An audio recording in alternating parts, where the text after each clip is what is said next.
open the meeting with a karakia. The words will be up on the screen, so you may participate if you wish. Whakataka te hou ki te uru, whakataka te hou ki te tonga, kia mā kina kina ki uta, kia mā taratara ki tai. E hi aki ana te atakura, hi tio, hi huka, hi hohu, te hei Māori ora. Right, in terms of apologies, once again, I am in this seat, not Campbell Barry, so we have an apology from Mayor Barry, and hence why Simon is joining us via Zoom today. And we also have another apology from Helmut Modlik, and once again, he is being represented very well indeed by Raguri Falkner.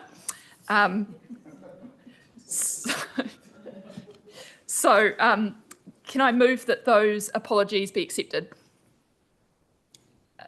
And Tori's going to second that. All those in favour? Carried. Okie dokie. Next up on the agenda is public comment, but I understand we don't have anyone wishing to speak to us today. So I will move on to conflict of interest declarations. Members are reminded to be vigilant, to stand aside from decision-making when a conflict arises between their role as a member and any other interests they may have. Does anyone have any conflicts that they wish to declare? No. I don't see this necessarily as a conflict, but rather just to note that a director on Wellington Water Board is a relative of mine, being Mahina Puketapu. We share the same last name. Thank you. That was a bit of a giveaway. Awesome. Obviously, I don't even know if Mahina's here today. She's going to be awesome. Thank you. Moving on to the minutes. Is there any discussion regarding the correctness of the minutes? These are the minutes, I assume, from December last year rather than the minutes from Monday. I wasn't actually at that meeting, so I'll need someone else to move those minutes. Yes? Oh, Mike, please. In the minutes, my surname is spelled incorrectly, so if we could just have a correction to that, that would be amazing. Thank you. With that correction, would someone like to move those minutes? Mayor Baker, and can someone second it? Mayor Guppy. All those in favour? Awesome. Okay, we're going to move on now to the Chair's comment, I believe. It's where I get Chair's statement. So kia ora koutou. And once again, it's great to have so many visitors in the chamber with us today. It is totally understandable that people are especially interested in Wellington Water when things have gone wrong and there's some good goss to generate headlines. But we also need interest in the everyday happenings of the organisation and our routine meetings. Because I'm in the Chair's hot seat once again, I just wanted to take a moment to acknowledge Nicholas Boyack, who passed away at the end of last year. As a journalist, he attended most Wellington Water meetings and thus developed a nuanced understanding of how the organisation worked and when it didn't work, and what conversations and what decisions lead to good outcomes or bad outcomes. And I think it's really important for people who are commenting on Wellington Water to have a really solid understanding of how the organisation works and why we're in the situation we are in. I miss Nicholas greatly, and I challenge others to uphold his legacy. Normally, Campbell provides a Chair's update at these meetings, but seeing as this is our second meeting within a space of a week, I will keep my reflections brief. It's been a tough couple of weeks, for me included. Monday's extraordinary meeting, along with several council briefings, has given everyone time to absorb last week's value for money report and ask more questions of Wellington Water. Although today's agenda doesn't specifically include those reports, I'm going to lead a conversation under the company and governance update where we can tie up loose ends from Monday. We left a few questions and solutions unresolved at our last meeting, and I want to ensure that everyone is comfortable with where we end up. The issues laid bare over the past few weeks demonstrate the urgent and significant changes needed to water services in the Wellington region. Despite allegedly being a bunch of lamos, you know, I had to get that in somewhere, this committee is strongly focused on what we need to do to set the new water entity up for success. Preparing for the transition of a new water entity while ensuring that Wellington Water keeps the taps on, ensures the well-being and safety of its workforce, regains the public's confidence and makes efficiency gains are priorities for shareholders in this committee over the coming year. This is no mean feat. As my Irish mother would say, I wish Pat and the team more power to your elbow. When we look back 12 months, we have faced significant risks and continue to face these into the future. The most obvious challenge has been the risk of water shortage. Thanks to Council's refocused efforts to reduce the risk, we've seen leaks and water loss decrease, and communities band together to reduce their use to make sure there's enough to go round. Alongside this, Wellington Water is getting leaks fixed faster, with response and resolution times hitting their lowest mark in 5 years. I also wanted to touch on water supply's poor and stinky cousin, wastewater. We have considerable challenges in the wastewater space, which have a real and damaging impact on Te Taiao. Our treatment plants are often non-compliant, and we remain razor-focused on addressing the smell and loss of enjoyment and amenity that our Seaview plant causes the residents of Seaview, Moira and Waifatu. We will meet these challenges through regional alignment and joint action. With reform on the horizon, it's more important than ever to work as one region to develop the best outcomes for our residents. Finally, a ginormous thank you to all the staff at Wellington Water. You are our biggest asset, even if you don't appear on our asset register. But that's not indicative of anything, really. And we know that the trials and tribulations around this table have real ramifications for your everyday life. So once again, thank you so much. Right, the first substantive item we have on our agenda is Local Water Done Well, an update. And is Dougal here? He could come to the table, please, to provide that update, and just make sure your microphone is on green so people online can hear you.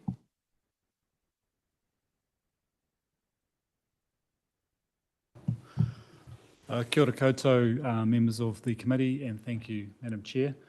Just a few things I was keen to touch on today as a bit of an update on where the bill is at and the process overall, a quick update on the water services plan and the content involved in that, and then also some of the key interfaces with Wellington Water. And just to acknowledge that I can speak in a bit more knowledgeably about the work that's happening between the Metropolitan Councils and Greater Wellington, and less so with respect to South Wairarapa. So the local water the Local Government Water Services Bill, so Bill 3, is now before the Select Committee. Submissions have been heard. Dame Carey represented a joint submission on behalf of the Metropolitan Councils and Greater Wellington on the 4th of March. The passage of the bill is somewhat unclear and is quite important for us to keep an eye on, because there are still quite a few matters outstanding in that bill that we have submitted on which are really pertinent for water reform. So we'll continue to provide updates in relation to that bill. All the Wellington Water shareholding councils are progressing with their water services planning and looking at new delivery model options. And with respect to the Metropolitan Councils and Greater Wellington, consultation on those delivery model options is set to begin from 20th of March, running through to 27th of April, with each council having slightly different dates. Some councils have already considered consultation documents, and some to do so next week, including Wellington City and Upper Hutt. So we're underway with drafting the water services plan, I'm pleased to say, and we intend to progressively develop and test that with councils over the coming months to enable councils to make decisions on your delivery model option and adopt the water services plan in time for that to be submitted to the DIA by 3rd of September. In parallel to that, we are underway with quite detailed planning now for the establishment of a new water organisation and working towards those key dates of day 0, having a board in place in October this year, and day 1, where really the transfer of accountability would happen by 1 July next year, so very ambitious timelines. Just to give you a high-level overview of the water services plan, because we've been working through how we effectively deliver this as an output. I think you can kind of compartmentalise the key sections of it into these parts A through to E. Part A is effectively a certification and overview process. So you recall that each CE is required to certify the water services plan. This is quite an unusual arrangement. So we need to ensure that we're providing sufficient information, qualifications and clear limitations on the content of that plan to give CEs the assurance that the plan is true and accurate. Part B is very much about an information disclosure. What's the current state of the network? What are the risks, the issues, the scale of the challenges, the compliance issues, etc. and that'll be drawing on the best information that we have. So again, there will be a number of clear limitations and qualifications on that information.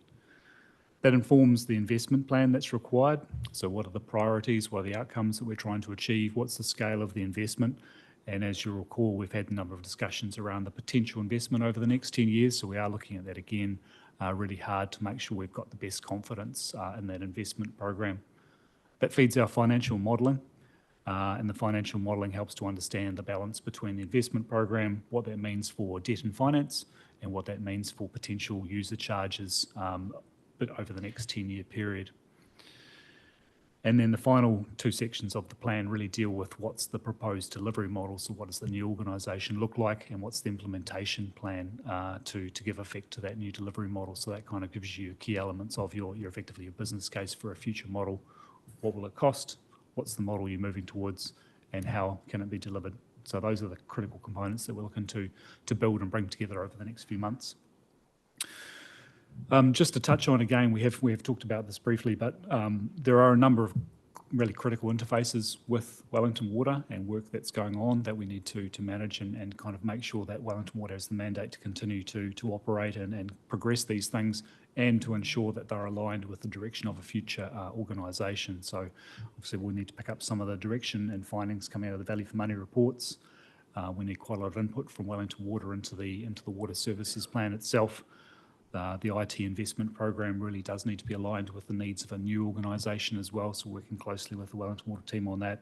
And then some of the big programs and commercial arrangements for future delivery models, such as the meters program, as well as engagement with contractors, staff, and making sure that they have clear understanding of the change and the pathways ahead, and the planning for the disestablishment of Wellington Water, taking into account the different kind of directions of the shareholders in relation to that as well.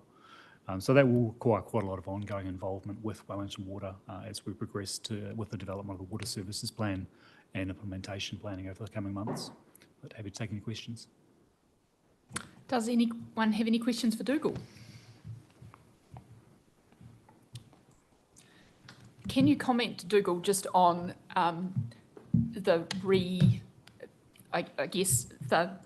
the data or the numbers that you've fed into the consultation document included an allowance for efficiency of the new organisation. Given the Value for Money report, can you just update us on how you've incorporated those findings into what your efficiency calculations or assumptions might be? So based on some work that we've had undertaken in relation to efficiency, we have some efficiency assumptions built into the financial modelling, both in relation to capital delivery and operational delivery, and those are gradual increases over time. Knowing that the work was being undertaken in relation to the Value for Money reports, we've also allowed for a 15% step change in efficiency from financial year 29. So that 15% efficiency is now what we're going to refocus on and retest whether or not we can get any higher level of confidence in relation to that. So we're just scoping up how we could potentially do that work and to what degree that would give us more confidence or more granularity around that potential efficiency over time. Excellent. Any further questions? No. Okay, thank you so much, Dougal. And I guess the next time we see you, Dougal, we will have undertaken the consultation, so we will know the views of the community and the direction we're heading. Okay, so the next item on our agenda, I don't think I have to move anything in relation to that, do I? No. The next item on our agenda is the company and governance update. And as I said, I just wanted to kick off with kind of tying back to Monday's meeting and making sure that all the loose ends from Monday were wrapped up. So there were a number of, obviously it was a long and varied discussion on Monday, but some of the concerns were around the fact that, each individual council needed an understanding of what the Value for Money reports might mean for their individual council, indeed their individual projects. So we were looking for what kind of assurance we might be able to provide, and I gave Pat the challenge to come back today with a kind of balance between providing councils with that surety and coming up with something that wasn't going to be too onerous on Wellington Water, such that it wasn't going to overwhelm our operational capacity. So what you have on your desks in front of you are a proposed set of recommendations in regards to assurance around where we think Wellington Water can provide that assurance for us in terms of the value for money reports and how they relate to our specific council projects. We're also proposing an additional Wellington Water committee meeting to be scheduled between each of our quarterly meetings, because we love these meetings so much and we love getting together and talking about water. But I guess I specifically was really in favour of this one, as I was really uncomfortable with the way the outcomes from the fluoride report were actioned, and there was a feeling that the actions were, we were reported back with done, essentially, when we knew that they hadn't been done, and the opportunity to interrogate that wasn't really there. So these are going to be specific performance meetings that we can come to ask questions about the set of actions Pat is preparing to deliver to provide the response to the value for money report and also the other reviews that have been done. Just noting on the audited accounts, I think Pat did explain last time that the hold-up is not at our end, so we can't expedite them any further than we're trying to do at the moment. But yes, the board will be presented with the final audited reports when they're done. There will also be an update, or there's also some action in the conflict of interest space. And when Nick comes to the table, I'll allow him to speak to how we propose to move that forward. Not specifically mentioned in one of the recommendations, but we do have a way forward on that as well, because that is an action that both Wellington City, Upper Hutt and Greater Wellington have sought more assurance around. So we have a solution in that space as well. But does anyone have any comment on the set of recommendations in front of you? If you want a chance to just read them, that's absolutely fine. I can give you a few minutes, or if you've got questions. Mayor Baker.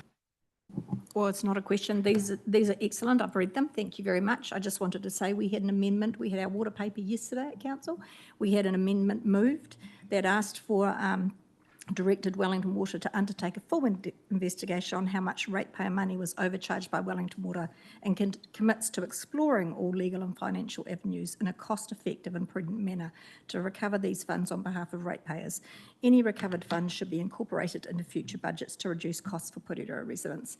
Now, I realise reading this, they're going to try as much as they can to provide some of this, but I look forward to Nick and Pat coming to our table, and our paper has been pulled so that it will come back to our table. It was passed with this. So I look forward to them coming, and I thank you for this. It's for us, or for me, it's about getting as much as we can done on the ground. I appreciate what Wellington Water are doing, but we need to put more money in the long term into our pipes, and I realise that. So thank you very much for this. Any other questions? Any questions online? Simon or Andrea? Okay, in that case, I'm going to move these recommendations as a chair's motion. Are we able to put them on screen for anyone in the audience who might be interested in what those recommendations are?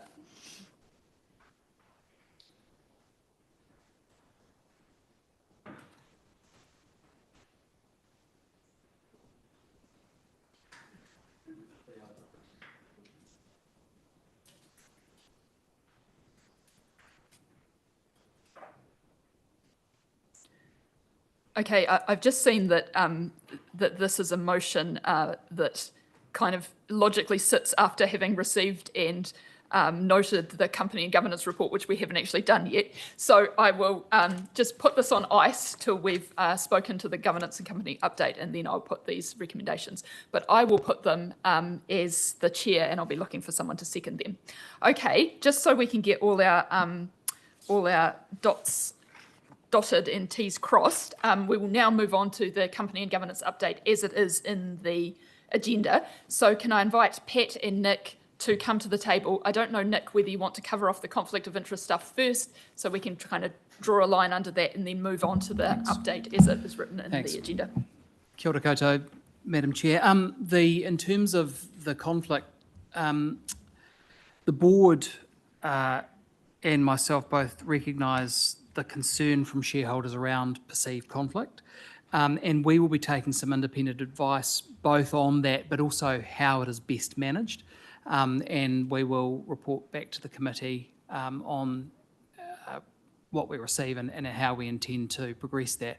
It might be worthwhile, Madam Chair, without wanting to, but you may wish to note that in the recommendations that you put on the table. Can we add then a noting recommendation to the other set of recommendations that independent advice on the conflict of interest will be sought, and at our next meeting, provided the timing works, that independent advice and how best to mitigate that will be tabled at this meeting. Awesome. Okay, now we'll move on to the company and governance update as is written in our agendas. So I don't know who wants to take it away first, but over to you guys. I might just briefly begin. I just want to acknowledge again, because we are reporting formally here, the additional funding that was made available by councils over the last year to that allowed Wellington Water to proactively fix leaks across the region, reduce the amount in lost, and of course avoid an acute summer water shortage in the metropolitan region this year. In addition to that, the bringing online at Temarua of the additional 20 megalitres per day of water treatment, which has been operational since the end of last year, has also given us significant cover in this area. And so I think it's really worthwhile recognising that from the identification some 18 months ago of water, of acute water shortages as a major threat to the region, and actually people working together both within these organisations but beyond to overcome that. And I want to acknowledge the individual councils. Recognising also though that South Wairarapa I think is still at level 2, of course with a different situation there. We've also seen in over to 2024 a steady reduction in response and repair times for urgent leaks. I mean, this obviously goes hand in hand, but from 21 days a year ago to 5 days in December for those non-urgent repair times, and the median response time for urgent work dropped from 100 to 81 minutes. And I think the first part of that information is really important because it means that we're stopping leaks earlier and also improving the level of service in terms of our response for urgency. Customers can actually see that there is an improvement on the ground, and I think that's really important. Much of the driver was the resetting of KPIs and the establishment of a new performance framework with Fulton Hogan. The board, as obviously is noted throughout the papers, very strongly supportive and wants the organisation to assist with the transition to a new water entity. Pat and I have been obviously appointed as observers to your regional group, which is very positive, but we also have that as a core part of our board strategy. I would like to note that the organisation, with obviously so many people working on water services every day, is prone to exposure from negative media. Our kaimahi are obviously sensitive, and also working with an uncertain environment in terms of water reform. But actually, I think you'll see from some of those reports, there has been a general improvement in sentiment across the kaimahi, which is positive to note. We've obviously canvassed many significant issues on Monday in relation to the panel arrangements for Wellington Water and how that has hindered our ability to guarantee value for money. We look forward to the recommendations being passed. And you'll also note the staff structure that Pat Doherty has put in place since commencing in September that's quite different, quite altered from previous. The last thing I'd like to say is the board would be very grateful for the addition of some new directors at some point soon. I think you've seen that the workload and that the requirement for some additional skills and attributes around the table would be welcome. So I just put in a final word on that. Kia ora. Cool. Should we move over to Pat? I also had a note in my chair's notes that there'll be a presentation or some reference to the Western Hills sewer main as part of your presentation. So that is coming. Don't be surprised. We're expecting it and looking forward to it. So I'll hand over to you, Pat. Thank you, Madam Chair. You've heard a lot from me already this week, so I intend to be succinct today. So I was going back to some of the questions that were asked on Monday that I couldn't really answer very well. So why did the benchmarking stop in 21-22? So Water New Zealand used to do that work, but when Taumata Arawai was set up, all that information was being sent there, so Water New Zealand stopped. But Taumata, it's not being presented in the same way, so you can't get a consistent comparison across from 21-22 to the following years. So that's why our benchmarking stopped there, because we were trying to do this quickly and didn't have the time or resources to do that work ourselves. And it is something that I hope when the economic regulator is established, they will start doing that, pick up that benchmarking exercise again, because it is gold, it really is. It's very useful to have.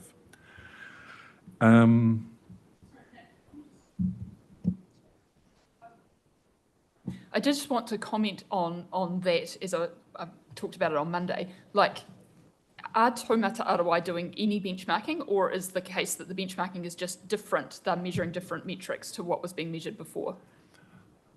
Well, and now I'm moving into my personal opinion based on some historical conversations, but I understand that Taumata Arawai are focused very much on water quality, water security, those types of things. So it's not in their swim lane to look at value for money. That'll be so that now that there is an economic regulator confirmed, they are staying within their swim lane. Okay.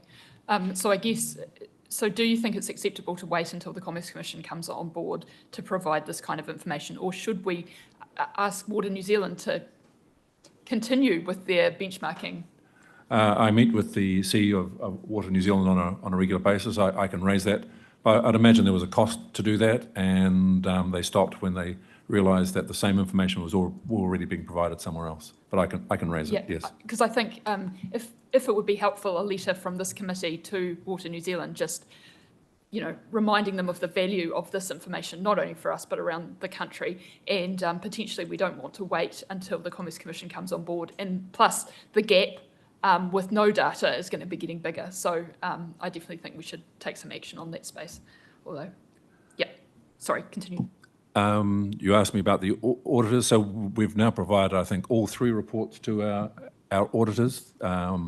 And I know that they have met with the AOG about them, and the AOG are particularly interested in our systems and processes, and are considering what some of our poor systems and processes may mean in terms of what happens to our audit now. So there's no more information we can provide. This is not something in our hands. It's a discussion between our auditors and the Office OAG, the Office of the Auditor General. Sorry.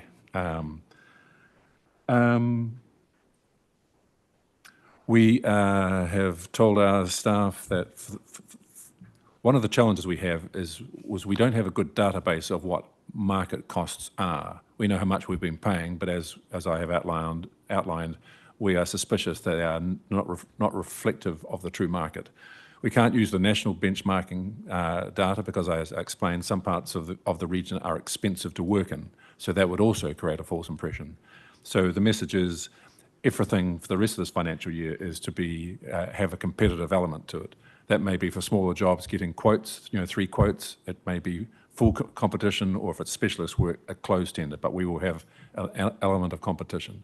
And then the next discussion is what percentage of work for the following financial year as it needs to be tendered to make sure that we have a benchmark to hold our contractors and consultant panels to account for. And we're thinking at the moment that's probably going to be somewhere in the range of 10 to 20% I'm leaning towards 20%. So I think that's probably where we'll land. So we are moving quickly on that. We've also provided the more fulsome explanation of the changes we've made, along with a diagram of what we mean when we say we're breaking up the consulting and contractor panels. And we are pulling together a list, all the recommendations from all the reports, including the fluoride report and the Field Force 4 report, and we will be reporting back on progress with those on a regular basis. And probably the only thing I wanted to highlight out of the company and governance update is, so we're not getting any extra money to investigate the organisational capability plan. I think we talked about $5 or $6 million, and to be honest, that number was based on heavy consultant engagement, which I think we would struggle to support at the moment with everything else that's going on. So we will be doing as much as we can internally, and we will be prioritising all this work as was suggested, that what does Wellington Water need to do to get done for the new entity, and we will be reporting back on that. So I think that's probably all I really wanted to say. I'm happy to answer questions, and then we have Francis Lenniston, head of design from our capital delivery team, who is going to give you an update on what's going to be happening with the Western Hills sewer main relining project over Easter. Okay, does anyone have any questions on Pat's presentation? Mayor Baker. Sorry, one question. It's great you're having competitive tendering. Does this mean that the jobs are going to be slower coming out? I hear more contractors are laying off staff and we're losing them throughout the region. Will that slow the jobs coming out? Absolutely, yeah. That's one of the reasons we can't move away from the contractor and consulting panels, absolutely, because it does slow us down, and will mean that we'll have to talk to the councils once you've finished submissions about what our capital delivery program looks like, because it will slow us down. But I mean, this is the trap we always fall into. It's get the projects out the door, and we've lost focus on value for money. So there needs to be a trade-off. But I need a database of information. If I'm to go around the councils and talk about what you may have been overcharged by, I need to know what the market rate is for some of this work, and for some of it I don't. Thank you. Sorry. I've got a question online from Andrea Rutene, and then Mia Whānau has a question. Oh, he mihi nui kia koutou.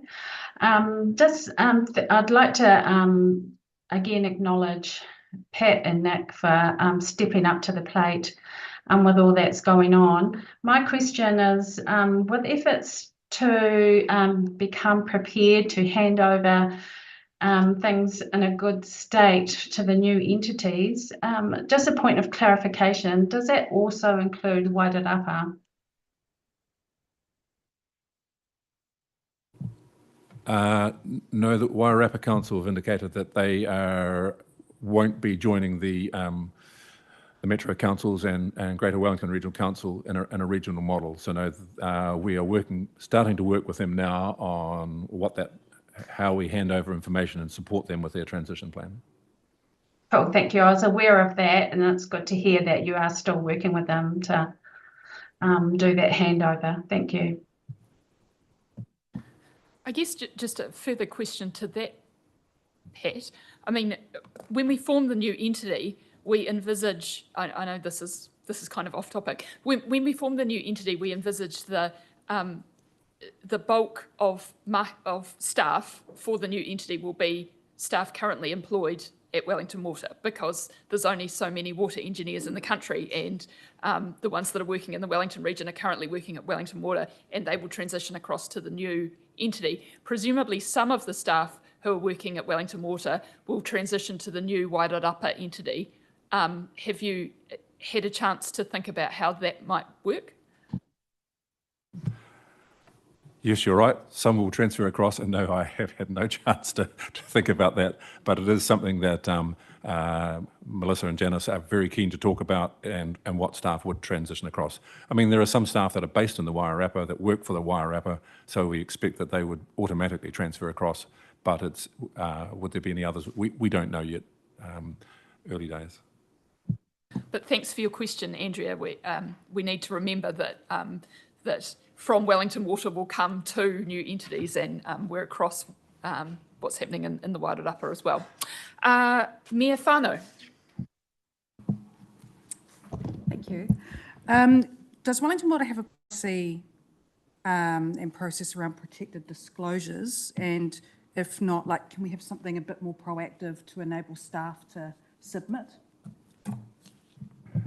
Yes, we have a policy on protected disclosures, and we have a protected disclosures officer.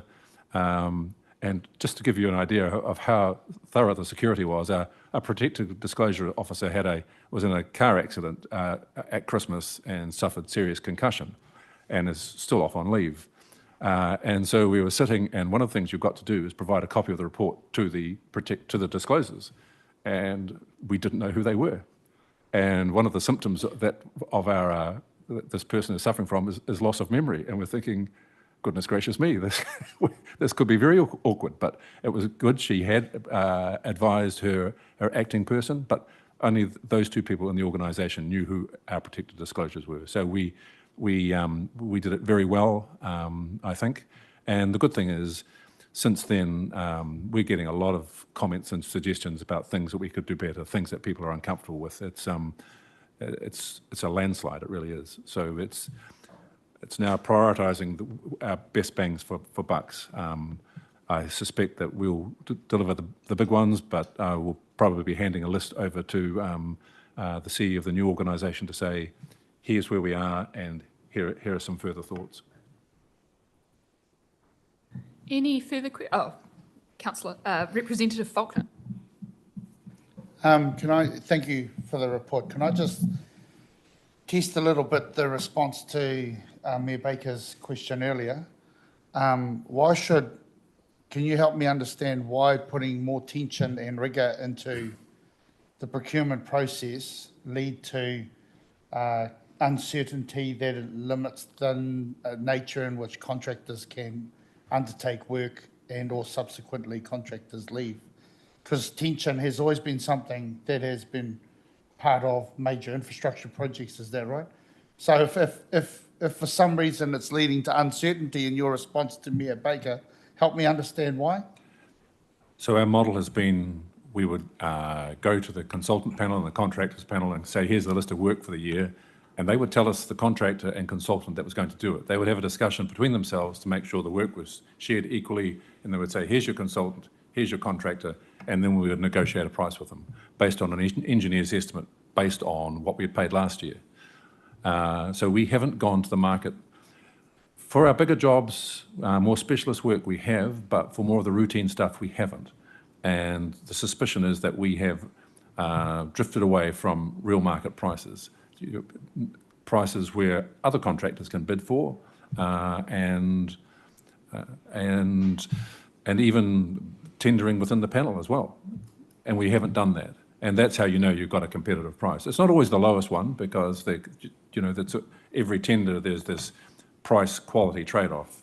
Local government used to make a bad mistake and always accept the lowest price, and sometimes that can give you very, very bad results. But we don't know what, in some areas, what a value for money price would look like. And that's what we're trying to recover very quickly. And so, just a question to clarify. Right. The slowing down comes from actually running an external tender process that takes more time, and therefore the time to award and start the work is delayed as a result of that. And that's the trade-off. Yeah, what I'm struggling with is the word trade-off, because I don't believe it should be a trade-off. I don't believe getting rigour and tension in the process, the consequence of that should be a trade-off in either quality, price, ability to deliver anything. And I'm really, even after the response, I'm really struggling with the fact that tension leads to somehow an outcome that's less favourable, because I still don't understand how, I get what you're saying, right? That all of this stuff happens, there's a consequence, but this has happened all over the world where there's been tension in processes, and I'm just struggling to understand why in a Wellington Water context, there's a consequence of having more rigor and tension in the process, which leads to less contractors being available, somehow it not delivering the quality of the outcome we are looking for. And I'm just struggling to reconcile those things. Because what I'm hearing is, if you want to have a more robust process, the consequence is that contractors may not be available, may take longer, and I'm struggling to reconcile that. But maybe it's a conversation to be had off, but I just... No, it's a good point that I'd like to expand on. So Wellington Water moved to this model when it was a relatively small organisation and was facing the need to rapidly ramp up its budgets. And I think it was the right step. And hindsight's a wonderful planning tool, but I think after a couple of years, as the growth model was being achieved and we were starting to deliver, then there needed to be, okay, now we need to talk about value for money, and now we need to routinely put out 10% of our work to the full market. Can I just stop you there? Yep. The fact that you did all of this and things ramped up and then you thought it was important to look at value for money is part of the problem I'm having reconciling this. I'm struggling to understand, and I don't want to go down a rabbit hole with this. What I'm trying to understand is we've put in place processes to achieve an outcome. Whether you go with what that leads to, whether it's this contract or that contract, it's the process I'm talking about, not whether you've got the cheapest or the best or whatever. That's an outcome of the process. To get a process going, whatever that process is for Wellington Water, that then leads to, at some point, looking at value for money, concerns me. That's all. That's all I'm saying. Oh, me too. Because the fact that wasn't a consideration, I suppose what I'm saying is the fact that wasn't a consideration at the start, and now we've got the situation where it could impact contractor availability and all that. I'm just really struggling to reconcile in my head at the moment, but maybe it might be me. And I absolutely agree, and Nick could probably testify to some of the conversations as I've found things out and had to ring and tell somebody what was going on. It's not good. There's no doubt about that, and that's one of the problems is we're now moving to fix it quickly. So instead of having a stable, ongoing system from day one, I mean, my preference would have been to have some element of competitive bidding from the very first day, and then you always know what the market's paying. So when you're negotiating a price, a contractor says, I want to charge you this much. You can say, well, that's funny. That's 15% higher than the last tender we got. We're not paying that much. But we don't have that information to be able to say that. And we should have had it from day one, but at the very least from about the start of year 2, we should have been doing that. And we haven't. And now we're playing catch up, which means we need to get a database quickly. And let's face it, I don't want to go to any council and say, good news, we've just let a tender. And then they say, so are we getting value for money? I still don't know. No, I'm not going to say that. Not a chance. So until we have enough data to be able to talk about value for money, we will be tendering work. And unfortunately, that means we slow down. The work will still go out, but it's just going to be a bit delayed by the tender evaluation and tender award process. Any further questions? Mayor Whānau. I just wanted to make some comments at the end to give context to the Rex. Is now the time or later? Yeah, I think we should tidy up this part of the conversation before moving on to talking about the sewer main, if that's all right. So yeah, any questions? Could you guys put the recommendations back up on the screen again? Yeah, so feel free to talk to these now. Yeah, cool. Well, thank you both for the update. I think, Wellington City Council made their views quite clear on Monday. And while we're still, disappointed in the potential for overcharging for our ratepayers, much of what we said on Monday was for that reason. But I've respected that there wasn't an appetite around the table to move forward on certain things and make changes to the board. And I do think there still needs to be some rebuilding of the relationship and trust for Wellington City Council. I want us to move forward. We have to. We have quite a water crisis on our hands. So I'm quite happy with the recommendations that have been put up after a few chats. I'm really hoping that all members on this committee can support them.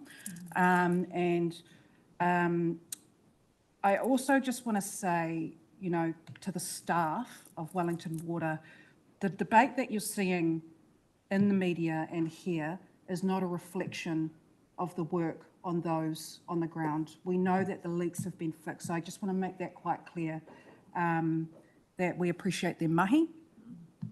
This has been a governance debate, but I hope that I can get your support for these recommendations. Thank you. Does anyone else want to speak to the motion? Mayor Guppy.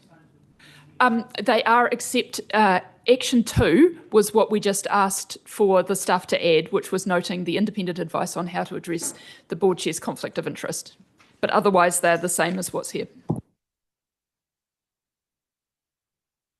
Comment I'd have about 2C is provide high-level analysis. To me, that smacks of another fob off. We need to have, it needs to be a little bit more than just high level. Otherwise we'll be going nowhere and again it'll be shelved and nothing will happen. I think that the point of this recommendation was that the chief executive and the chair are going to come to each council and discuss what your needs are and what you're seeking to find out of each of the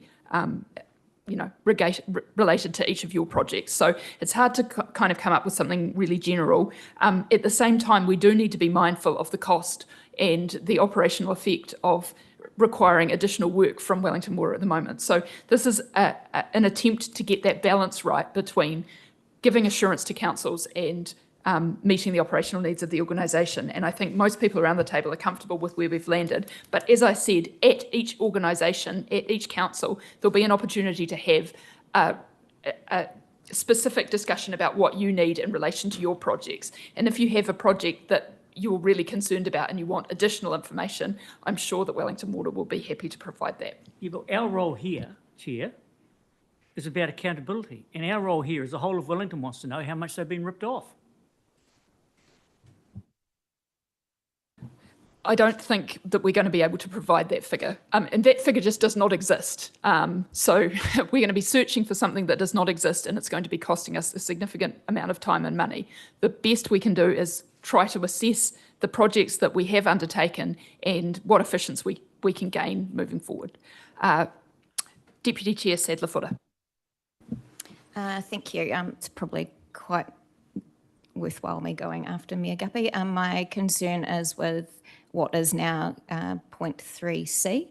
I do agree that it still seems very loose. Mayor Baker's suggested motion was much tighter, and I am concerned still that we will land in a position where our ratepayers and our communities still lack information.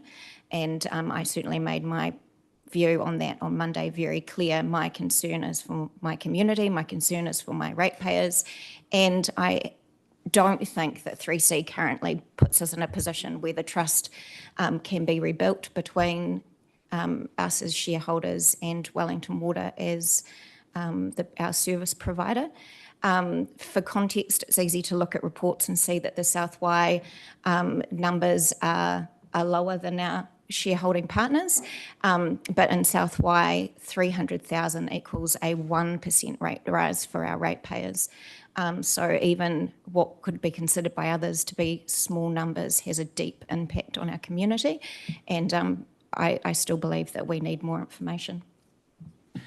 So we've been told that if we want to undertake a more aggressive analysis into, looking back at the projects, that's going to cost money. Who here has money to invest into this?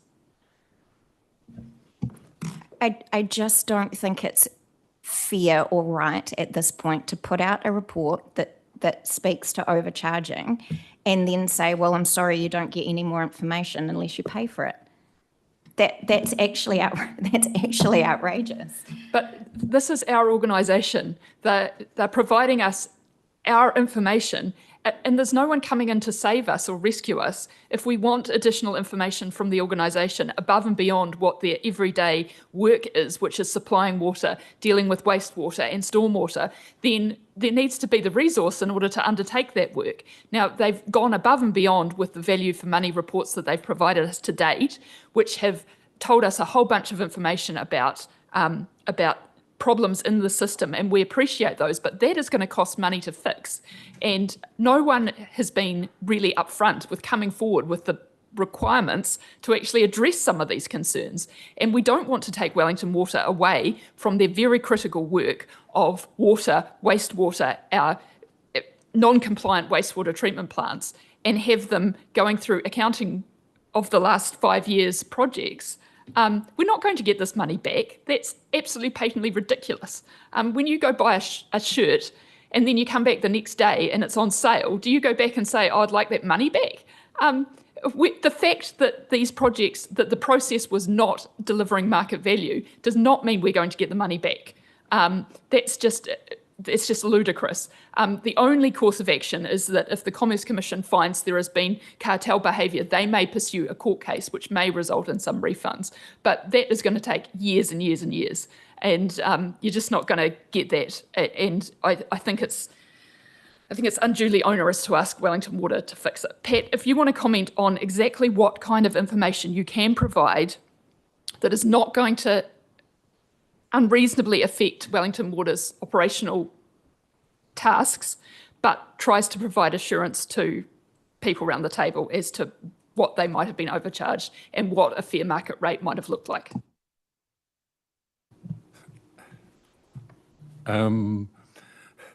So what the words that are up there reflect what we can do relatively easily. Once I have some tenders out closed for some work, I'll have a better idea about how much you may have been overcharged. But I agree. I mean, these, with the chair, these were all contracts that were signed and lawfully delivered. So I'd have no basis for going back. And let's not forget, one of our major maintenance contractors holds the majority of our asset management system. You know, I can't even afford to have a big argument because the consequences will be disastrous for the next 2 or 3 years until we get our own asset management system. You know, there are some constraints that have been imposed on us that see us where we are. But the advice we've had from Deloitte and AECOM is, you know, that they've really gone as far as they can, that from here on out, we don't know what the market rates were. We won't know exactly what they were 3 or 4 years ago. I think that we have got steadily worse over time, so that when we try and talk about what's going on this year, you'll probably get an indication of the worst situation. But I think that you'll be pouring a lot of money into a hole that won't tell you very much more than we already have. And we've already spent something like $400,000 getting to where we are today, you know, and you could spend 3, 4, 5 times that much diving back to 2019 and trying to do a detailed assessment. And I don't have the staff to do that. There would have to be consultants coming in, and they're not cheap, and the software they use is not cheap either. So I'm not trying to duck the questions. I mean, I haven't ducked any questions so far yet, but I'm just saying I don't think that you're going to get what you want, and you certainly won't get money back. Okay, does anyone want to propose an amendment to the motion? Sorry. I'd like to make a final comment. South Wairarapa isn't asking for money back. South Wairarapa is asking for confidence in budgets and projects in play, and a starting point to rebuild confidence and trust in an organisation we, at the beginning of this triennium, referred to as our trusted advisors. We no longer use that term, and we need to get back to a point where we can trust in the information and the costs that you're providing. And without understanding what we've got currently in play, that can't happen.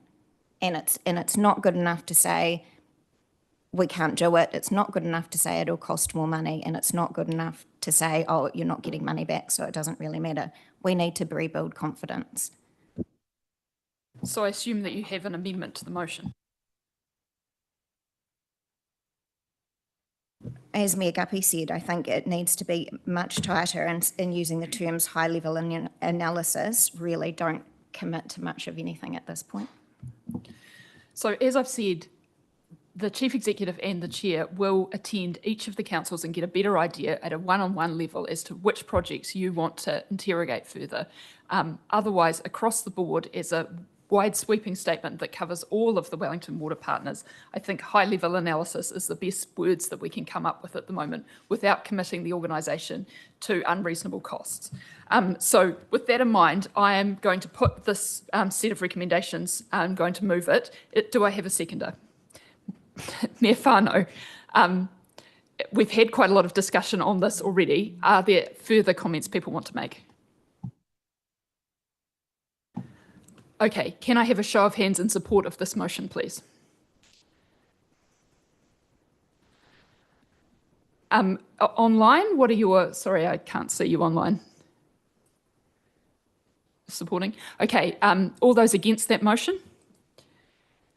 That is South Wairarapa. That will be noted. Thank you. Okay. Comment on what Pat's been saying about not knowing the costs. What concerns me is saying that publicly, because of the behaviour of the contractors now, they already know, I mean, they're going to come in high now. If we don't know what the cost is, isn't that jeopardising the fact that you know, they'll be colluding and saying, and we're going to get high costs? I'm envisaging that a lot of these tenders will be open tenders, so they won't know who's tendering. So that, collusion is a very strong word that attracts the attention of the Commerce Commission. I don't think they've been colluding. They haven't needed to. Where they've been, yeah. So and I don't think they will. I think that this is a good time to be doing this exercise. You know, there is a shortage of work, that there will be competition for this work. And our existing contractors should win it. I mean, they don't have to go through the pre-qualification because they've already done that to be on the panel. They know our standards and they know how to do the jobs. I'm hoping that that when we go up to the wider market, that our panel wins. They should. That's my expectation. But the guarantee is that they won't know who's bidding, so that they will compete. And that's excellent. What we need. Okay, we're going to draw a line under this conversation and move on to the very problematic but good issue of the Western Hills sewer main. So my understanding is that this project is going to be taking place over Easter. From a Greater Wellington perspective, we've already been briefed on public transport, and I know it's not for Wellington Water to give you the bad news, but there's also a Kiwi Rail block of line happening at the same time as State Highway 2 will be disrupted via the Western Hills sewer main. So my advice is do not travel on the 2 days after Easter. If you can stay home and take an extended Easter break, I would advise you to do so. But take it away. Tēnā koutou. Thank you very much for the opportunity to speak to you about this important activity happening at Wellington Water. The purpose of the briefing is really to forewarn you about the disruption on State Highway 2 and the potential public reaction and stakeholder reaction to that. And what I'm here to do is to assure you that the work is urgent, it is critical, and it's being done in a way that best minimises the disruption to the public. So I want to talk a little bit to you about the actual activity and what it is we're undertaking. So this is an aerial view of the scope of the project. The Western Hills sewer main is a critical asset. It's approximately a metre in diameter. It's 800 mils in diameter, and it carries all of the wastewater from Upper Hutt and the Western Hills. We do have some flexibility in the network to divert flow, and we will be doing that during this activity, but to give you a feeling of exactly how critical it is, I've got here a bit of a visualization exercise. There's 300 litres per second in the pipe of raw untreated sewage. If you can see that hydrant charging there, that's around 30 litres per second. You can imagine 10 of those hydrants going at once, and that's the kind of problem we would have if that pipeline failed. The proximity of the pipeline to the Hutt River means that it's an environmental risk, a serious one. It's also a serious risk to the motorway itself. So there's 4 lanes of traffic there and the pipeline crosses all of them. So if it were to fail in an unplanned manner underneath those lanes, you could expect a very, very disruptive activity. The pipeline's 4 metres deep. It's a big concern for everyone involved. Just before I move on, I just also mention that the flow in the pipeline is also vulnerable to changes in weather. So during a monitoring period, a bit of light rain in Upper Hutt resulted in the flow jumping up from 300 to 600 litres per second. Our modelling also suggests that in a 1-year event, so everyone will here be probably familiar with our terminology, 1 year, 20 year, 50 year, 100-year event. A 1-year event is a very, very regular high frequency event. And in a 1-year event, we can expect 900 litres per second coming through this pipe. So that's 30 of those hydrants going full tilt. So, you can imagine what that looks like. The issue with the pipeline, it's 62 years old. That's quite young for a pipeline to be in this condition. It's suffered from hydrogen sulfide attack in the top of the pipeline. So there's approximately half the pipe wall is deteriorated, and this is why we're acting with real urgency. There's a real imminent risk that this could collapse. Now, every step of the way since we've identified this risk, we've been working to minimise the potential of an unplanned failure. We're also been looking really carefully at how to minimise the disruption of this activity and to make sure it's done in a good for value for money way. So the solution that we've landed on and have been planning around is a cured in place pipeline, which is effectively pulling through a sock which is impregnated with epoxy resin. It's cured in place inside the pipeline, and it rehabilitates that pipeline for a significant amount of time, so at least 50 years of life expectancy added to the asset. A huge consideration here is State Highway 2 disruption. We've been working really closely with all of our stakeholders, particularly the Wellington Transport Alliance.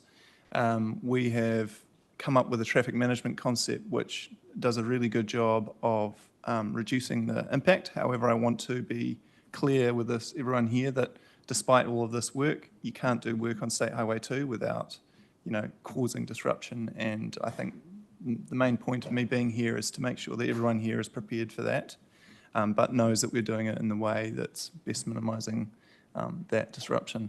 So the concept is that we will create a contraflow setup on the motorway. We'll put 2 lanes heading north so we'll need to close 1 northbound lane, but we'll then move the remaining 3 lanes into a contraflow arrangement where 2 northbound are open and 1 south is open. That's done to best stack the traffic, and it's been modelled that there's expected to be negligible delay heading north, or negligible change to the existing delays. And as you can see there, 4.5 minutes south in peak times.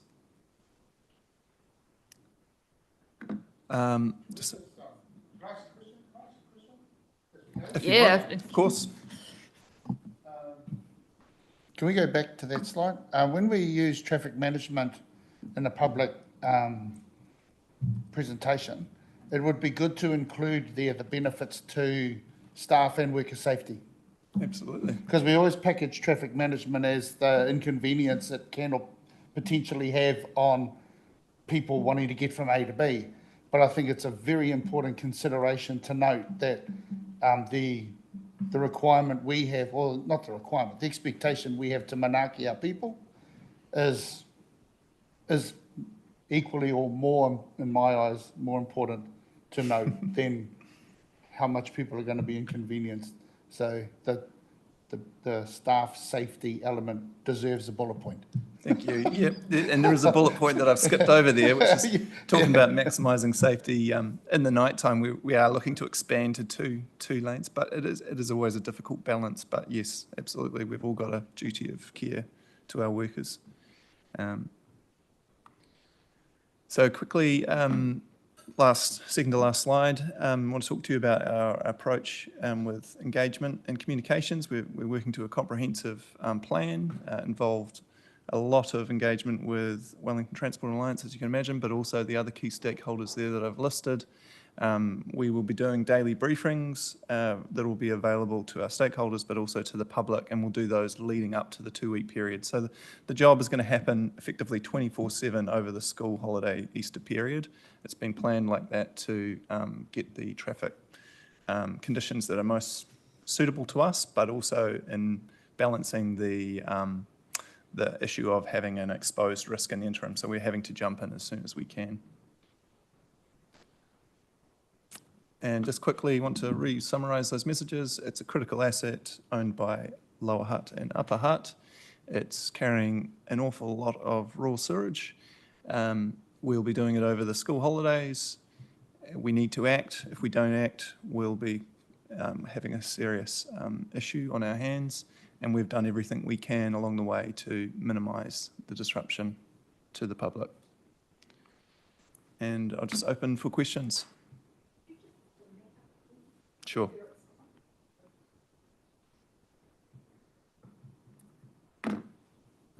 There we go. A question from me. The comms for this is going to be critical, so people know what to expect, but there are a number of different players involved. How are we doing the comms and how are we coordinating between the different agencies? Yep. So Wellington Water's comms teams are leading the effort, but it is coordinated with, particularly with Wellington Transport Alliance and our Lower Hutt City Council compatriots. And yeah, that's the approach. So it's led by Wellington Water, but it's done in coordination with those other key stakeholders that have existing channels on the motorway. Yeah. Partai from Mayor Baker. Sorry, I'm trying to work out where it actually is, not being from this side. If I came over Haywards, is it both ways? Yeah, this gives us a wee taster of what Riverlink might be like. Yeah. Any other questions? Cool. Just remember, take a long Easter break so you don't have to drive into Wellington. Okie dokie. Thank you so much for that presentation. Really good to be informed of that. Okay, moving on now to the Wellington Water Limited Organisational Capability Plan, and I understand Wayne Maxwell is going to speak to this item.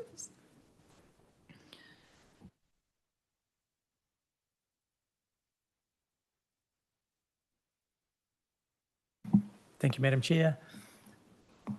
I think the Chief Executive stole my thunder, really. He spoke briefly to it as part of his review. The key point, as we all know, is this committee endorsed the programme of work as being important. It was costed at $5 to $6 million, using a minimum of 50% external resourcing. Understandably, councils don't have the resources to support that for the coming year.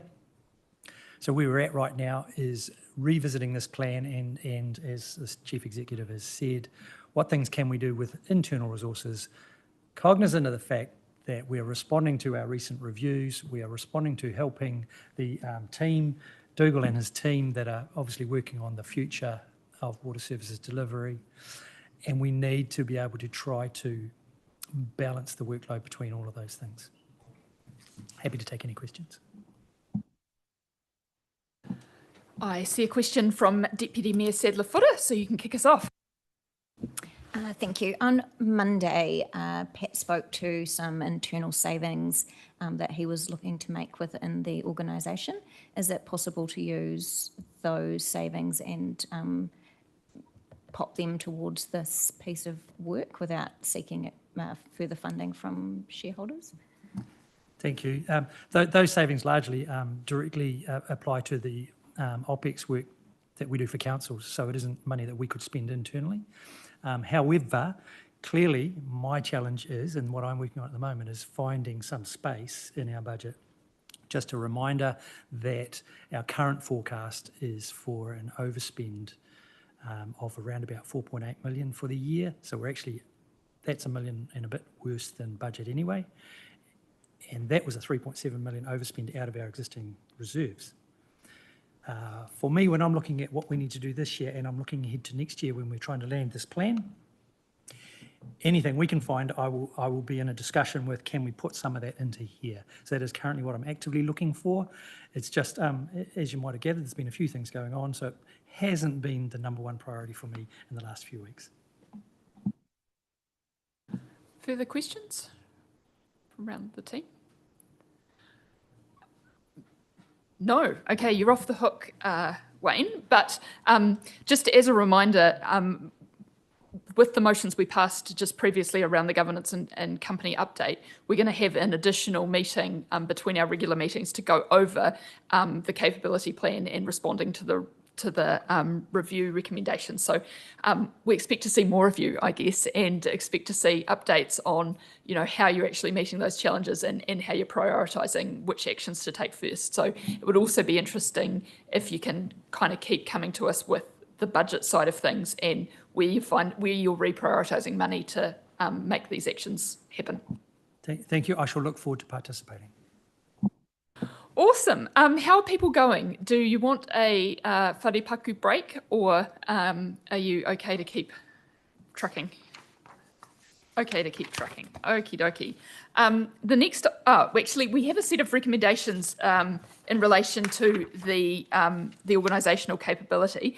They are noting the contents of the capability plan, noting that the full implementation of the plan cannot be achieved due to lack of funding, and therefore all recommendations in the independent review, therefore not all recommendations in the independent review will be prioritised or met. Notes Wellington Water has done its best to optimise delivery of the plan within the existing resources, and notes the risk of future error due to lack of funding to implement the full organisational capability plan.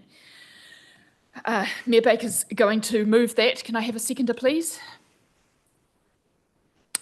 Representative Faulkner's going to second that. All those in favour?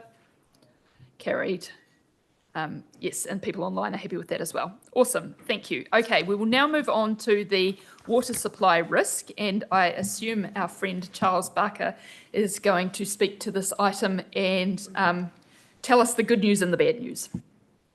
Kia ora. The good news, this is the last report for the summer period.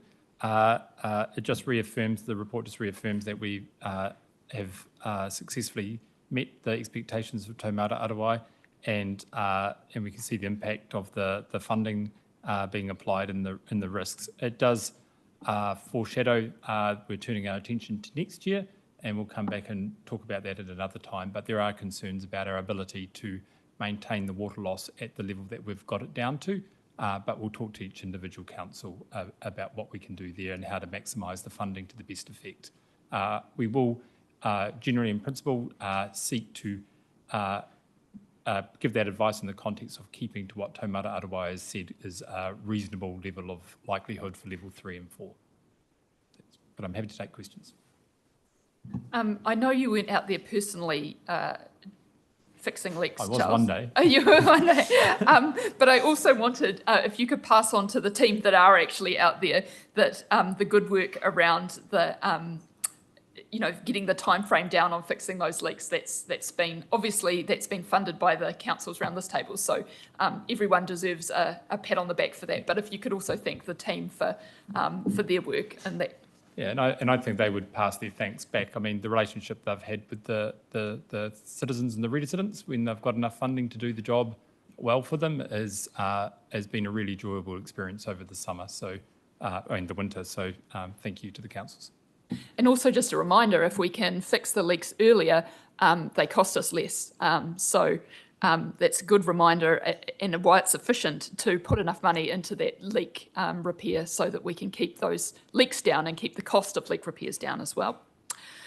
So we've got a set of recommendations for this paper as well, noting the demand reduction continues to exceed the target set by Taumata Arawai, noting the likelihood of future water restrictions, notes the likelihood that water restrictions for 24-25 has further reduced since December 2024, notes that this is the last report on the acute water shortage risk, so we won't see Charles again for a few months.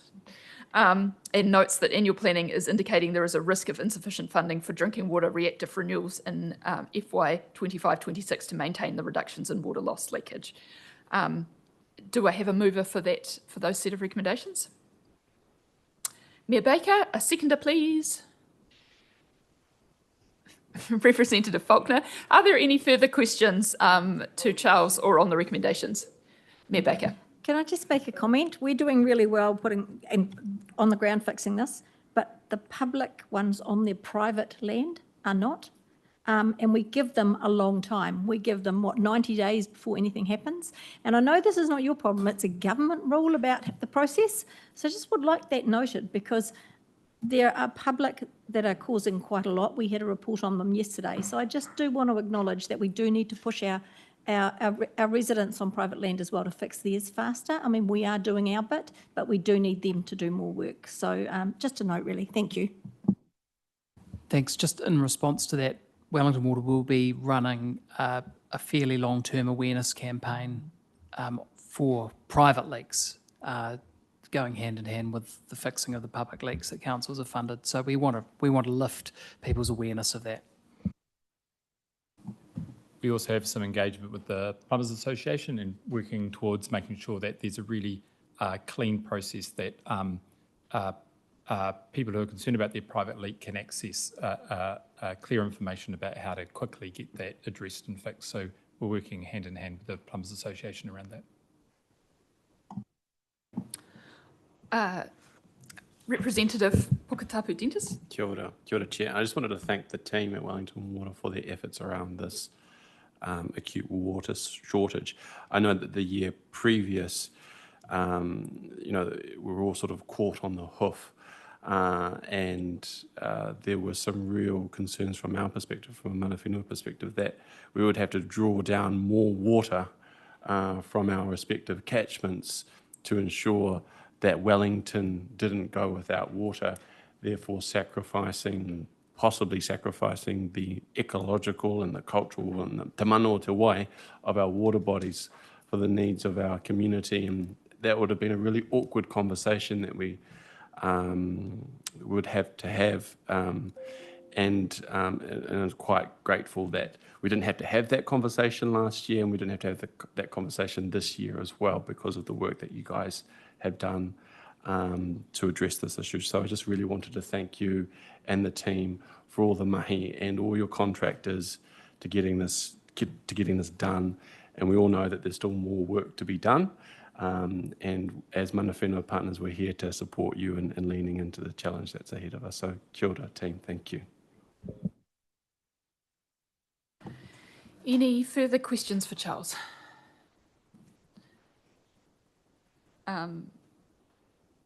Did we pass those recommendations? Oh, but so I'm just going to put those recommendations in relation to the water supply risk. Did I get the mover in a second? Yes. I did. Okay. All those in favour? Carried. Okay. We said we would be seeing more of Wayne Maxwell, and indeed, right now we're seeing more of Wayne Maxwell. So he is back to speak to the draft statement of intent and following that the half-year report.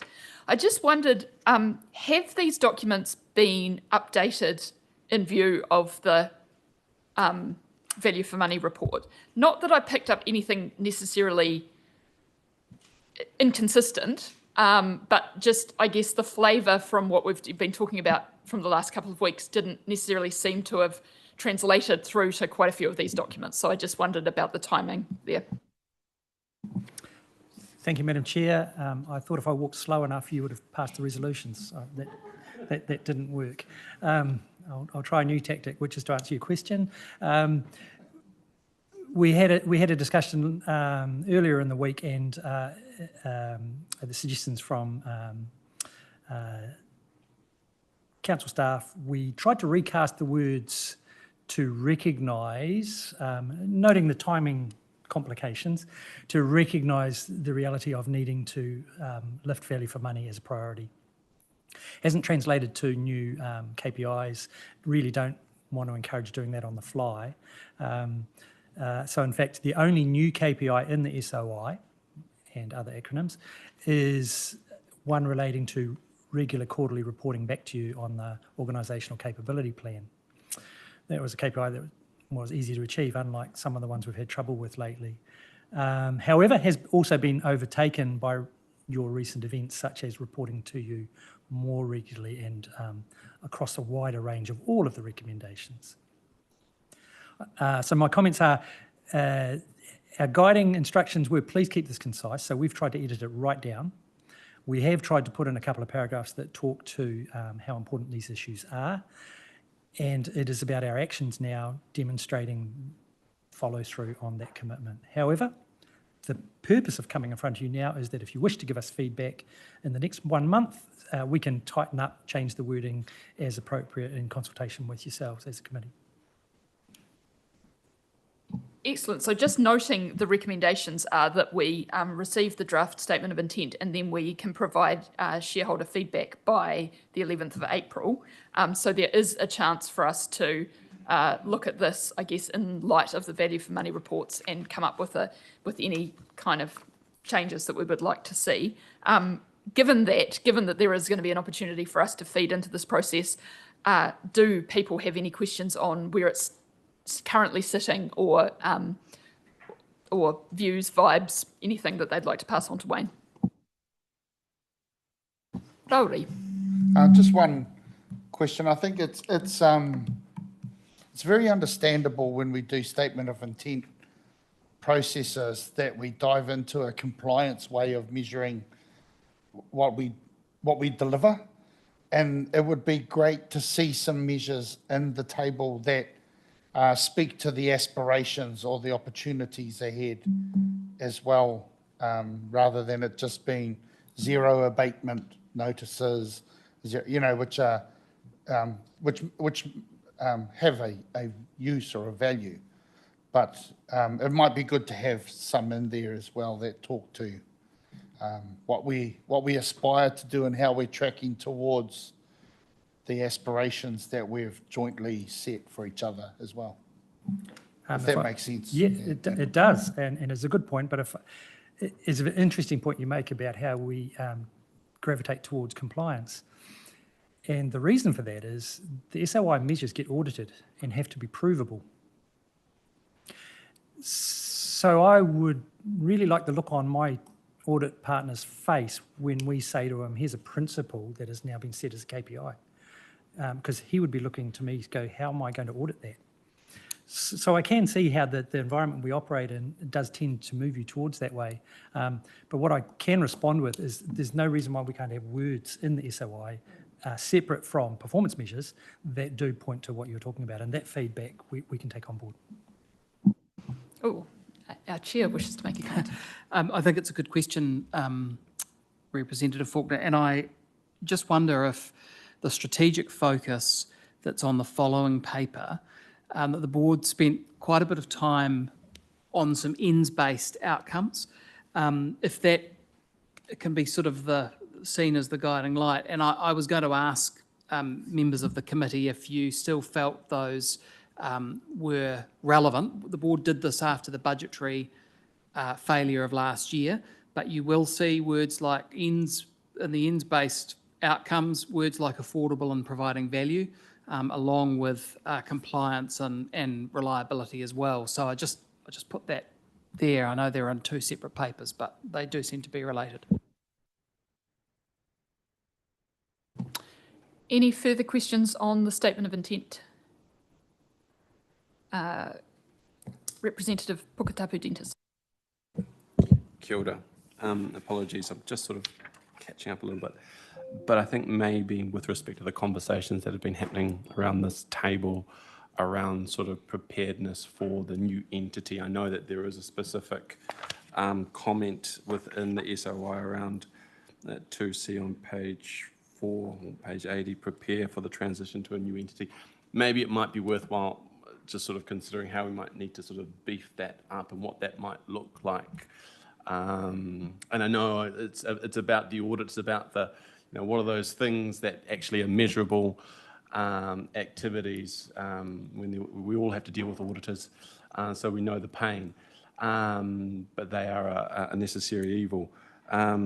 So, yeah, I think there's probably something there that we need to beef up, and maybe it might need to be reflected in our letter of expectation or in our comments come April the 11th. But I think in considering that, it's how do we ensure that we've got the board that inherits the Wellington Water 2.0 has got the necessary tools available to them, the systems, et cetera, that are necessary for that entity to be successful, either in place or have been considered, or et cetera, et cetera. I think it's really important that we bring that into the SOI somehow. Thank you. So what I hear is you'd like us to beef that up a bit. The comments too brief. So we'll take that away and work on it, and obviously work with the committee to suggest something. I'm going to suggest we take a break now because Mayor Guppy has just had to pop out to feed his meter. And so I'm wondering if anyone else needs to do that. And before causing chaos with members ducking in and out, it might be easier if we just had 10 minutes and then popped back. So I know that we haven't put these recommendations. Just have a think about how you might want to provide that feedback into the statement of intent while you're going to the toilet, having a glass of water or feeding the meter.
We're just trying to reassemble everyone. Cara got the message. Right, we're going to kick back off, and where we left it was Wayne had talked through the draft statement of intent. We discussed the fact that there will be an opportunity for people to comment on it by the 11th of April, and we'd had a chance to ask questions. Are there any other questions, Wayne? I'm not to ask a question, obviously, but trying to demonstrate that we're able to work on the fly here. In response to Representative Puketapu-Denta's question, a little offline conversation with Dougal is that we've got some of that information in a tabular form in terms of what does it look like being prepared for transition that he feels could be a good way to deliver pretty quickly what you want. And even better, I don't have to write it. So. Excellent. Love demonstrating being agile. If there are no further questions, I will move those motions or those recommendations. So that's receive the draft statement of intent, note that we can provide feedback, and endorses the outlined approach to finalise Wellington Water Limited Statement of Intent 25 to 28. Do I have a seconder, please? Mayor Guppy. Any further discussion? No, I'll put that motion. All those in favour? Carried. Right, Wayne. Sorry, Chair, can you just note my abstention, please? Okay. Can we note an abstention for Deputy Mayor Sadler-Footer? Okay, Wayne is going to stay in place and now talk us through the half-year report to December 31st. Madam Chair, could I just yes, by all means. just very quickly just introduce a couple of items. We'll just mention a couple of items. The first is just to carry on the previous point that was made around the strategic focus of the board. I don't think that is given enough consideration, frankly, by all of us, but we have put significant effort into that, and I do want a sense check from committee members, not necessarily now, but at some point. And also the link to the statement of intent, I think, is quite important. So if members could either informally or formally just communicate to the board your happiness or otherwise with that direction. You will also note as part of this that Wellington Water is reporting to you formally the relationships that we've got with mana whenua, two of our mana whenua partners, Ngāti Toa, Rangatira and Taranaki Whānui. These have allowed the organisation to better utilise the cultural resources and the expertise and time so all parties can better fulfil our treaty obligations in relationship to water, as I know that committee members would expect us to. In this case, Wellington Water's internal processes weren't as good as they should have been in terms of the correct sign-off for those agreements, hence the delay. They went through management only, but the board has, we've given our endorsement and we're reporting this to you at a governance level where it belongs, and we note that these will be reviewed mid-year, and the board's asked staff to report on their performance. One final thing that isn't in the strategy is the fact that there isn't mention of health and safety, and I think that's, as I look back, it's a bit of an oversight in our strategic focus. I just want to let the committee know that the board in September last year was a bit conscious that we were a little too removed from the organisation in terms of a strategy and a driver and a two-way street around understanding health and safety and well-being and driving expectations from a governance level. We have engaged an external consultant who is building a framework that will work out across the organisation, and we will give you some reporting on that hopefully next round. Just on those iwi partnership agreements, or whatever you refer to them as, what is the relationship with the Wairarapa mana whenua?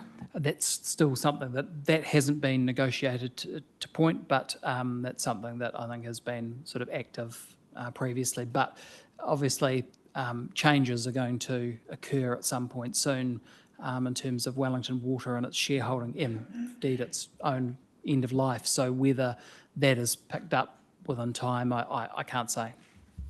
I guess just, on the spirit of ensuring that we're not neglecting South Wairarapa, it's really important to have Kahununu and Rangatane in our conversations as well. So, I think we need to not just push that to the new entity, do as much as we can in that space now. Wayne, do you want to add any further comment to the half-year report? Madam Chair, I'll be brief. No. Happy to take any questions. I guess I have commented before that, it's hard reading when we look at our half-year reports, that many of the non-financial measures are not where we would like them to be. And if it wasn't for water reform kind of coming at us and providing us with a pathway forward, I would be very concerned about how we were going to manage this organisation and how we were going to meet the obligations that we have in front of us, because I don't mean any disrespect of you, Wayne, but we're not meeting our obligations where we are currently. There are many things where we are failing, and the wastewater treatment plants are a key example of that. So we know the situation we're in. I guess you're the poor sod who gets to report it to us. Are there any further questions people have delving deep into any of the metrics that we've got presented to us? If I can respond to you, Madam Chair, though, I take it on board, and certainly since I started, I've been asking people whether they're at all satisfied with the way they're getting their reporting. Bearing in mind we can't do lots of new reports and lots of different tricky things. So as we can, we will make improvements to the way we present things in the financial sense, hopefully to help with a little bit of, clearing the air around how performance can be objectively measured. Any questions? In that case, I'm happy to move that the committee receives and notes the half-year report to December 2024. Can someone second that, please? Mayor Baker. Any further discussion? Anyone online? No? Representative Puketapuji. Yeah, this is sort of a bugbear of mine personally, because it relates to the Seaview wastewater treatment plant, and the chair has already sort of spoken about that with respect of the, we're in breach of our consent with respect of those assets. And so I think it's important that, probably in the future, with respect of reporting, it sort of gets more than just one sentence in the report, and possibly some further text around what are the things that we're currently undertaking to address those concerns. Because I guess at every instance we need to ensure that we're giving confidence to each other that we're doing the right things to address the issues. And I know that it'll be in various reports, that we're doing all sorts of things. But from a mana whenua perspective, I want to know that we're doing everything possible to address the concerns at wastewater concerns at Moore Point and at Seaview, and probably similarly for our whānau over in Wairarapa. Just a bit more in that space would be great. And also, these are important as we go into the next phase, for when we stand up a new entity, and those people who wish to put their hands up for the new board, recognising the, the liabilities that they've got to be responsible for, which is not only the assets, but the fact that they are operating outside of their licence to operate. In my statement, I called wastewater the poor and stinky cousin of drinking water. And I do think to a certain extent it has been, we've been really focused on water and leak repair, but potentially we need to be more focused on wastewater. And if anything, it's a little bit, because it doesn't release into geysers, thank goodness, it's a little bit easier to sweep under the carpet. So I think, a bit of a bit of razor focus from us around where we're going on wastewater would be good as well. Mayor Baker. Maybe they could attach the reports that we get on the treatment plants, because we get those regular reports from Wellington Water where they have the status of what's wrong and everything else. So maybe they could be included. That would be the easy way around it. I think the governance and company update had the those red, amber, green statuses, but yes, we get additional reports, I think, from Charles. So yeah, and that's really, really appreciated. Rauri? Just to follow on from the earlier comment, and you're absolutely right, it's about making sure that what we put in here we measure, or we have the ability to measure. On the one, just using the one that that Kara referred to, you know, by saying we receive no notices or abatements, what we could do is ask ourselves the question, are we exceeding the expectations of compliance? Right, so are we continuing to be compliant? Could be the question we ask that could be measured, right? So if your consent says you can't have odour and you are, then that will allow us to have something more proactively to measure, rather than, it's like saying we won't speed and we'll measure that by how many tickets we get. But probably highly likely people are still speeding, right? It's just that they're not getting ticketed. So a better one could be put GPS in to make sure we're not speeding, as an example of it. So I think the measure, like we were talking about earlier, what is it we want this to achieve? And if the measure is that we're not getting abatement notices, is that the right thing to be measuring? And maybe in future, a better measure could be compliance or the things we are doing. At risk of stepping slightly outside my swim lane into engineer space, I do know that some of these measures, compliance only happens if you are 100% compliant. It doesn't mean, hey, we were pretty good most of the time, so we'll just call that good, shall we? But having said that, I take on board your point, and whilst we do provide a lot of reporting about over a period how we've performed, I'll take on board your comments. Excellent. Any further questions? In that case, I will put the recommendation that the committee receives and notes the half-year report to December, or have I already done that? I've done that already. All those in favour? Aye. Gosh, I'm having early onset Alzheimer's today.